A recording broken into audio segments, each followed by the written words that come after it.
Ukraine में red alert. और आपको याद होगा कि जब पुतिन और डोनाल्ड ट्रंप की मुलाकात हो रही थी उस दरमियान भी काफी ताबड़तोड़ अटैक रूस यूक्रेन युद्ध के दरमियान सामने आए थे।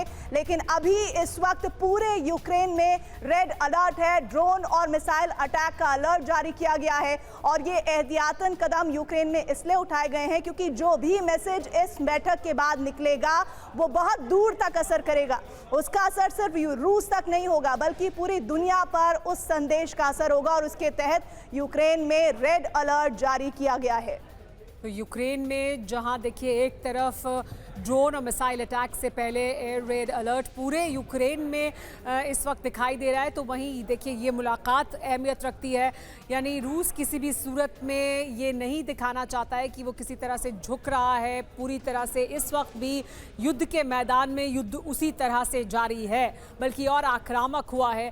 यहाँ दूसरी तरफ जो बैठक है उससे क्या हो सकता है निकलकर सामने आना है, इस पर सब कयास लगा रहे हैं। लेकिन अपने अपने रुख को किसी हद तक साफ भी किया है, जिसमें कि खुद ज़ेलेंस्की ने ये साफ किया है। इससे पहले वो कई बार ये कह चुके हैं कि वो किसी भी तरह से यूक्रेन की एक भी इंच ज़मीन नहीं देंगे। लेकिन डोनाल्ड ट्रंप भी साफ कर चुके हैं कि क्रीमिया के बारे में उन्हें अपना जो भी विचार है वो छोड़ना होगा। क्या इसके अलावा जो रूस की तरफ से प्रपोजल सामने रखा गया है, जो ट्रंप के सामने रखा पुतिन ने, अब जब वो ये यहाँ बात करेंगे यूरोप के तमाम नेताओं के साथ और ज़ेलेंस्की के साथ, तो उसके बाद क्या रुख निकलकर सामने आएगा ये हर कोई देखना चाहता है, क्योंकि इसी पर निर्भर करेगा कि क्या होगा युद्ध के मैदान में आगे। लेकिन फिलहाल ब्लैक जैकेट में स्वागत करते हुए ज़ेलेंस्की, और देखिए यूरोप के इन तमाम नेताओं का जब स्वागत करें तो बहुत गर्मजोशी से स्वागत किया है। लेकिन अब जब वो व्हाइट हाउस पहुंचेंगे तब की तस्वीरें देखना दिलचस्प होगा, और उनकी जब डोनाल्ड ट्रंप से मुलाकात होती है, डोनाल्ड ट्रंप से जब मुलाकात होगी तब क्या कुछ हो सकता है, इस पर सबकी नजरें हैं। आउटकम क्या हो सकता है इस बड़ी बैठक का। हमारे साथ खास मेहमान यहाँ पर जुड़ गए हैं, उनसे बात करेंगे। हमारे साथ मेजर जनरल संजय मेस्टन साहब मौजूद हैं, रक्षा विशेषज्ञ हैं। दीपक वोरा साहब हमारे साथ मौजूद हैं, पूर्व राजदूत हैं। मुकेश कौशिक जी, विदेश मामलों के जानकार। कमांडर बिक्रमजीत सिंह हमारे साथ मौजूद हैं, रक्षा विशेषज्ञ। और भरत बरई हमारे साथ मौजूद हैं, जो अमेरिका से जुड़ेंगे, उनसे बात करेंगे। लेकिन मनीष हमारे जो सहयोगी हैं वो भी हमारे साथ मौजूद हैं। मनीष, बड़ा सवाल ये कि क्या अपने अपने स्टांस बहुत हद तक क्लियर किए हैं? हम क्या माने, जो पुतिन ने प्रपोजल रखा है सामने उसको अब सबके सामने रखने वाले हैं डोनाल्ड ट्रंप, या किसी तरह की बैकडोर नेगोशिएशंस, बातचीत किसी हद तक हो चुकी है? देखिए, अलास्का में मीटिंग के बाद प्रेसिडेंट ट्रंप ने यूरोप के लगभग सभी नेताओं के साथ, खास करके उन सभी नेता जो कि अभी व्हाइट हाउस में पहुंचे, उनसे फोन पर बात की थी और उनको ब्रीफ किया था कि उनकी, यानी कि प्रेसिडेंट ट्रंप की प्रेसिडेंट पुतिन से क्या बातचीत हुई है। तो सभी नेताओं को पता है कि ट्रंप क्या चाहते हैं या ट्रंप क्या बात करेंगे। अब यूरोप के नेताओं की कोशिश है कि कैसे ट्रंप का मन बदला जाए, क्योंकि वो ये बात समझ रहे हैं कि इस वक्त प्रेसिडेंट ट्रंप प्रेसिडेंट पुतिन के लिए बैटिंग कर रहे हैं, उनकी तरफ से बात कर रहे हैं, उनकी बातों को जस्टिफाई कर रहे हैं। वहीं यूरोप की नज़र से अगर देखें तो उन्हें लगता है कि पहला सदमा तो यूरोप को लग चुका है, जब प्रेसिडेंट ट्रंप सीज फायर की बात को इग्नोर कर चुके हैं, सीज फायर की कंडीशन को ही भूल गए हैं, और वो पुतिन की जो शर्त थी कि परमानेंट सॉल्यूशन होना चाहिए उसको मान गए। अब यूरोप की नज़र से देखें तो उन्हें यह लग रहा है कि एक बार फिर प्रेसिडेंट ट्रंप पुतिन की हाँ में हाँ मिलाते आ रहे हैं, तो अब इनका मन बदलना होगा। और ऐसी स्थिति में ट्रंप अगर ज़ेलेंस्की पर कोई दबाव देंगे, उससे ठीक पहले यूरोप के नेता आकर उनसे मिल रहे हैं और उनको बताने की कोशिश कर रहे हैं कि देख लीजिए, ऐसा नहीं है, ज़ेलेंस्की पर आपका दबाव नहीं चलेगा, क्योंकि ज़ेलेंस्की अकेला नहीं है, हम सब उनके साथ हैं। मोटे तौर पर कहूं तो आज ट्रंप के साथ साथ आप ज़ेलेंस्की का शक्ति प्रदर्शन देखिए कि यूरोप के सभी नेता आज ज़ेलेंस्की के साथ एकजुट खड़े हैं। प्रदर्शन की आप बात कर रहे हैं दीपक वोरा सर, इस पर बहुत अहम हो जाता है। एक जो पॉजिटिव नोट नजर आ रहा है, अमेरिका की धरती पर जब पुतिन आए तो वो भी बहुत ज्यादा एक्साइटेड नजर आ रहे थे। इधर हम देख रहे हैं ज़ेलेंस्की को और यूरोपीय यूनियन के नेताओं को, उनमें भी एक गर्मजोशी नजर आ रही है। लेकिन जैसे हम एक तरह से देखें, जहां दुनिया में चर्चा हुई कि पुतिन और डोनाल्ड ट्रंप की मीटिंग से कोई नतीजा नहीं निकला, कितना होप किया जाए यूरोपीय यूनियन की मीटिंग के बाद कि कुछ ऐसा निकलेगा जो रूस और यूक्रेन के बीच, युद्ध के बीच एक ऐसा संदेश होगा जो शांति का पैगाम लेकर आएगा? जो अभी मनीष साहब ने कहा है एब्सोल्युटली ब्रिलियंट, जो उन्होंने बताया है कि बैटिंग किसके लिए कर रहा है डोनाल्ड ट्रंप। मैम, एक सवाल मैं पूछना चाहता हूं, करोड़ों लोग आपका प्रोग्राम देख रहे हैं, विशेषज्ञ यहाँ बैठे हैं। यूरोप क्या दे सकता है डोनाल्ड ट्रंप को? रूस क्या दे सकता है? The largest deposits of natural resources विश्व में रूस में है, वो दे सकता है ट्रंप को। यूरोप क्या देगा? थका हुआ कॉन्टिनेंट है, कुछ नहीं है उसके पास। Why should Trump bother about that?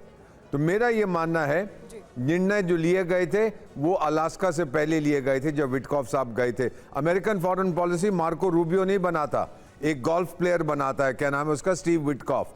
Trump का पार्टनर बनाता है स्टीव विटकॉफ, जो बिल्डर भी है स्टीव विटकॉफ। रूबियो साहब तो बैठ के सिर्फ उसका ट्रांसलेशन करके बोलते हैं। The reality is the decision is made, रूस पीछे नहीं हटेगा, जो जमीन ले ली है वो ले ली है। यूक्रेन नेटो में नहीं जाएगा, यूक्रेन का रीआर्मामेंट नहीं होगा। यूरोप जितना मर्जी शोर मचाता रहे, यूरोप को किसी प्रकार का भय रूस से है, मैं नहीं जानता क्यों है। मैं तो रहा हूं सारे एरिया में, मुझे समझ नहीं आता। रूस को धरती नहीं चाहिए भाई, दुनिया का सबसे बड़ा देश है, 15 करोड़ की आबादी है। यूरोपियंस पता नहीं क्या उनके दिमाग में है, but the reality is nothing is going to come out of this meeting. Ma'am मैं तो रात को यहीं सो रहा हूं, तो आप बताते रहिएगा, जगा के बता दीजिएगा। मतलब युद्ध उसी तरह से जारी रहने वाला है आपके मुताबिक? बिक्रमजीत जी, आपको क्या लगता है, युद्ध उसी तरह से जारी रहने वाला है? यूरोपियन यूनियन झुकेगा नहीं, साथ में खड़ा रहेगा? जेलेंस्की तैयार नहीं होंगे, लेकिन कितना उनके पास रूम है नेगोशिएशंस करने के लिए ट्रंप के साथ, क्योंकि निर्भर हैं वो पूरी तरह से अमेरिका पर, और अमेरिका का स्टांस क्या है वो दिख रहा है। तो मेरा जी तो बिल्कुल जाहिर सी बात है कि पूरे का पूरा युद्ध जो 3 साल से ज़्यादा अभी हो गए हैं, 3.5 साल हो गए हैं, तो ये अपना जो यूक्रेन है अपने बल पे तो नहीं लड़ रहा है, तो नेटो के बिना तो वो इतने साल चल ही नहीं पाता, और आगे चलना अब और भी मुश्किल हो जाएगा, क्योंकि बिलियंस ऑफ डॉलर्स का तो ऑलरेडी खपत वहाँ हो चुकी है। रिकन्स्ट्रक्शन में जो पैसा लगने वाला है तो अनइमेजिनेबल उसके स्केल्स हैं।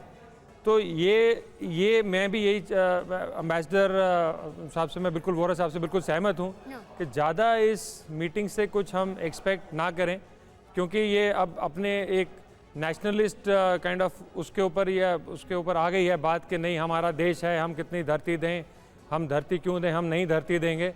और यूरोप भी नहीं चाहता है कि ये अभी जो रूस उनके दरवाजे पे आ जाए। लेकिन हाँ, जहाँ तक सीज़ फायर की बात है, मैं चाहता हूँ कि सीज़ फायर हो जाए, एटलीस्ट दोनों पक्षों को अपना टेबल पे आ जाए, थोड़ी बात हो। सर, आप जो सीज फायर की बात कर रहे हैं उसमें सबसे बड़ी बात यह है कि सीज फायर को लेकर तो पुतिन और डोनाल्ड ट्रंप के बीच किसी तरह की सहमति बनी ही नहीं। आप सबको पता है कि जब पुतिन और डोनाल्ड ट्रंप की मुलाकात होने वाली थी, उससे पहले जेलेंस्की ने एक प्रेस कॉन्फ्रेंस की जिसमें उन्होंने कहा कि पहले सीज फायर किया जाए और फिर आगे की किसी भी तरह की बातचीत किया जाए, लेकिन ऐसा मुमकिन रूस की तरफ से नहीं हुआ। ऐसे में मसरन सर, मेरा आपसे सवाल यही है कि क्या आपको लगता है कि यूरोपीय यूनियन इस वक्त अमेरिका की धरती पर मौजूद है? जेलेंस्की खुद वहां पर आए हैं, जेलेंस्की उस मोड में नहीं है जिस बार में पिछली बार हमने देखा था, बहुत ही ज्यादा हार्ड फेस लेकर, हार्ड पर्सनैलिटी लेकर आए थे और रिजिड होकर आए थे, लेकिन आज वो रिजिडनेस नहीं दिख रही है। क्या आपको लगता है कि उस रिजिडनेस का नहीं दिखना कुछ पॉजिटिव हो सकता है? देखिए, साफ जाहिर है कि टीम यूरोप जो है वो अभी काफ़ी यूनाइटेड दिख रही है। आप उन्हें जितने भी विजुअल्स भी दिखाए हैं, और प्रेसिडेंट जेलेंस्की का मोराल भी काफ़ी हाई दिख रहा है।